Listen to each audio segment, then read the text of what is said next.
Renovate हो रहा है। अब ये रेलवे स्टेशन और एयरपोर्ट में 1 साल बाद आपको अंतर नहीं दिखेगा। इस तरीके का विकास चल रहा है, यह भी हमको ध्यान रखना चाहिए। इसलिए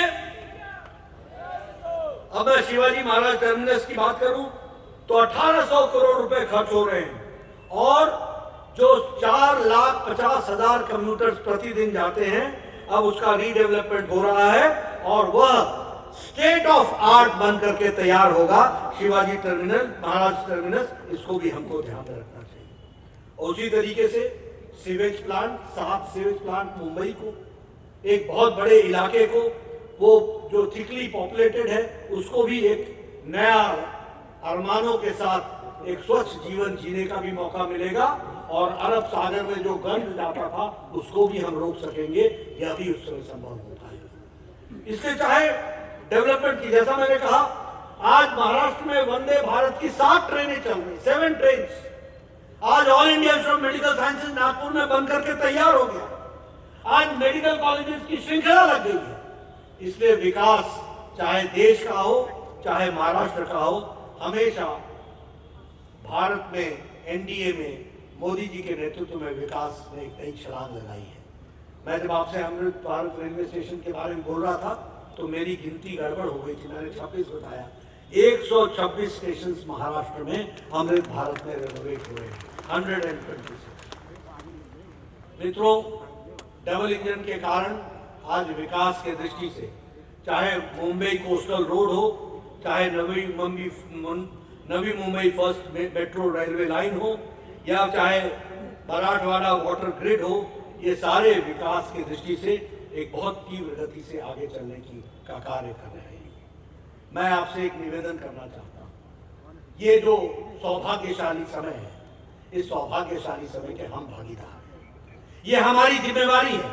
अभी गोपाल शेट्टी जी कह रहे थे और हमारे अन्य वक्ताओं ने भी कहा कि मोदी जी को हमको आशीर्वाद मिलना चाहिए। मोदी जी को आशीर्वाद देने के लिए मुंबई की जनता, महाराष्ट्र की जनता ने तय कर लिया है। हम लड़ाई जीतने की नहीं कर रहे हैं, हम लड़ाई रिकॉर्ड मार्जिन से जीतने की कर रहे हैं, उसकी हम तैयारी कर रहे हैं। और ये सौभाग्य हमारे कंधों पर है, ये सौभाग्य और जिम्मेवारी हमारे कंधों पर है। इसलिए नई ऊर्जा के साथ, नई उमंग के साथ, नए उत्साह के साथ और नए विश्वास के साथ और नए जोश के साथ हम सबको चुनाव में पूरी ताकत से लगना है और इस कार्य में जो 400 पार एनडीए और 370 पार भारतीय जनता पार्टी हो, इसकी तैयारी है। ये 370 हमारे लिए भावनात्मक विषय है। इस 370 के लिए मोदी जी ने बताया कि श्यामा प्रसाद मुखर्जी जी ने अपना बलिदान दिया था। इस 370 को हमने धाराशाही किया है। अब भारत की जनता से हम सब लोगों को निवेदन करना है कि इसको पूरा करने के लिए 370 को धाराशाही किया गया, 370 के मार्जिन को हमको लेकर के आपका आशीर्वाद चाहिए, इसके लिए हमको काम करना है। और मुझे पूरा विश्वास है कि फिर एक बार मोदी सरकार के लिए हम पूरी ताकत से लगेंगे। मैं यहां आपसे एक बात और भी चर्चा करूंगा। बहुत सी चर्चा हमारे साथियों ने की है, मैं उसमें कुछ सिर्फ जोड़ना चाहता हूं। आज कांग्रेस पार्टी की हालत क्या हो गई है? जहां जहां से राहुल गांधी निकलते हैं वो भारत जोड़ो यात्रा नहीं होती है, वो न्याय यात्रा नहीं होती है। एक तो वो अन्याय यात्रा होती है और दूसरी वो तोड़ो यात्रा होती है। कहने के लिए नहीं कह रहा हूं, वो दक्षिण से चले थे। आज DK शिव कुमार का भाई संसद के अंदर बोलता है कि साउथ को एक अलग कंट्री बना देनी चाहिए। ये तुम्हारी जोड़ो यात्रा, जिस के बारे में जिक्र अभी हमारे आशीष शेलार जी ने किया, अफजल गुरु के बारे में, अफजल हम शर्मिंदा हैं, तेरे कातिल जिंदा है। क्या नारे लगे थे जेएनयू में? भारत तेरे होंगे टुकड़े टुकड़े इंशाअल्लाह इंशाअल्लाह। दूसरा नारा क्या लगा था? अफजल हम शर्मिंदा हैं, तेरे कातिल जिंदा है। यानी अफजल के कातिल कौन हुए? सुप्रीम कोर्ट का जज जिसने फांसी भारत के उस समय के राष्ट्रपति श्री प्रणब मुखर्जी जो भारत के राष्ट्रपति थे और जिन्होंने उसको माफी नहीं दी, वो शर्मिंदा, वो कातिल हैं। ये कहने वालों के साथ दूसरे दिन राहुल गांधी खड़ा होता है कि नहीं होता है? ये जोड़ो यात्रा पर चले, तुमको देश से माफी मांगनी चाहिए। चुप्पी क्यों बना रखी है? और कांग्रेस पार्टी के नेता कोई जवाब नहीं देता इसका। अफसर हम शर्मिंदा है, तेरे कातिल जिंदा है, उनके साथ तुम गले से गला मिलाकर चलते हो। भारत होंगे टुकड़े टुकड़े, इंशाअल्लाह इंशाअल्लाह, इनके साथ तुम खड़े होते हो और फिर छोड़ो यात्रा पर निकलते हो। तुमको देश से माफी मांगनी चाहिए। दूसरी बात, ये इंडिया अलायंस है क्या? इंडिया अलायंस है क्या? ये अलायंस जितने लोगों पर मुकदमे हैं उनका अलायंस है। ये अलायंस परिवार को बचाने का अलायंस है। यह अलायंस संपत्ति को बचाने का अलायंस है। यह अलायंस भ्रष्टाचार को छुपाने का अलायंस है। और इसके सिवाय ये कोई अलायंस नहीं है। ये वंशवाद का अलायंस है, ये प्रॉपर्टी का और भ्रष्टाचार का अलायंस है, इससे ज्यादा कुछ नहीं। अब आप कहोगे मैं कैसे कह रहा हूं?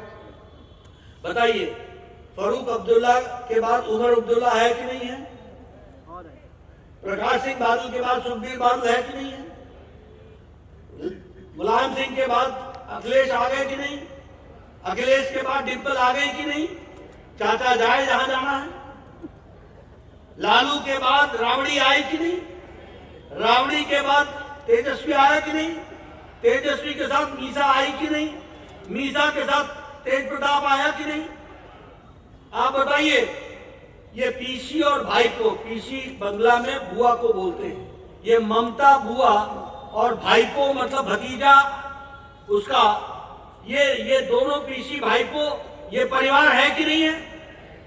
आप बताइए कि चंद्रशेखर राव, उसकी बेटी कविता, उसका दामाद केटीआर, केसीआर, ये परिवार है कि नहीं है? आप बताइए, उदयनिधि से करुणानिधि से लेके उदयनिधि स्टालिन तक ये परिवार है कि नहीं है? आप बताइए, महाराष्ट्र में शरद और सुप्रिया परिवार है कि नहीं है? बाकी जाए अजीत जहां जाना है। ये परिवार की पार्टियां हैं कि नहीं है? आप बताइए, उद्धव और आदित्य परिवार है कि नहीं है? आप फिर दूसरी तरफ देखिए, ये इंदिरा, राजीव, सोनिया, राहुल, प्रियंका, ये परिवार है कि नहीं है? अब दूसरी बात देखिए, आप बताइए, भ्रष्टाचार में फरूक अब्दुल्ला क्रिकेट एसोसिएशन में फंसा है कि नहीं फंसा है? आप बताइए, गोमती फ्रंट के स्कैम में और लैपटॉप स्कैम में अखिलेश फंसा है कि नहीं फंसा है? आप बताइए, लालू चारा घोटाला और land scam, job for land में फंसा है कि नहीं फंसा है? आप बताइए, ममता के सारे सरकार के मंत्री के घरों से करोड़ों करोड़ रुपए निकले कि नहीं निकले? आप बताइए, केसीआर, केटीआर के यहाँ भ्रष्टाचार हुआ है कि नहीं हुआ है? आप बताइए, महाराष्ट्र में भ्रष्टाचार हुआ कि नहीं हुआ? आप बताइए, उद्धव के राज में भ्रष्टाचार हुआ कि नहीं हुआ? इनका गृह मंत्री साल भर जेल में रहा कि नहीं रहा?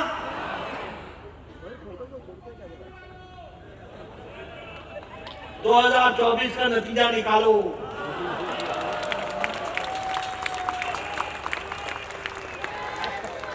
मित्रों, ये क्या है? ये क्या है? आप बताइए, राहुल गांधी बेल पर है कि नहीं है?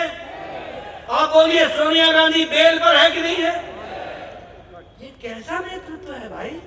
सारे बेल में। आप बताइए, केजरीवाल ईडी से बच रहा है कि नहीं बच रहा है? डर किस बात का है? डर किस बात का है? आप बताइए, उसका उप मुख्यमंत्री जेल में है कि नहीं है? आप बताइए, उसके अन्य सांसद जेल में है कि नहीं है? ये भ्रष्टाचार का टोला का अलायंस है, यही गठबंधन है। तो मैं एक ही बात कहना चाहता हूं, आप बताइए, एक तरफ मोदी जी के नेतृत्व में देश के विकास के लिए नई छलांग लगाने के लिए भारत तैयार है। 11वीं से हम छलांग लगा करके 5वीं अर्थव्यवस्था बन गए हैं। 2024 में आपका फिर से 370 का आशीर्वाद मिलेगा और भारत मोदी जी के नेतृत्व में हैट्रिक लगाएगा, तीसरी बार सरकार में आएगा और तीसरे नंबर की अर्थव्यवस्था बन जाएगा। इस तरीके की व्यवस्था होगी।